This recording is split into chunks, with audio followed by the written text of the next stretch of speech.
Here I've got ASUS ZenFone Max Pro M1 and let me show you how to update applications on the following device.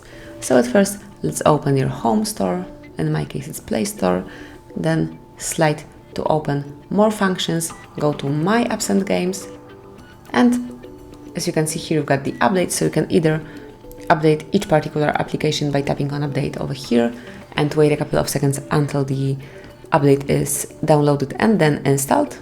So as you can see here you've got the progress. It's almost 70% here.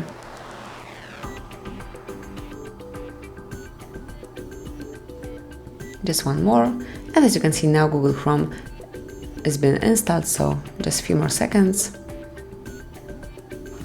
And that's it. As you can see then, if you will go down here, you will see all recently updated applications. You can obviously update all of them at once, simply click on update all and it will be just the same. So it will download the update and then install it, so you'll be able to use all the applications and the latest versions. So that's basically all. This is how you can update applications in your ASUS ZenFone Max Pro M1.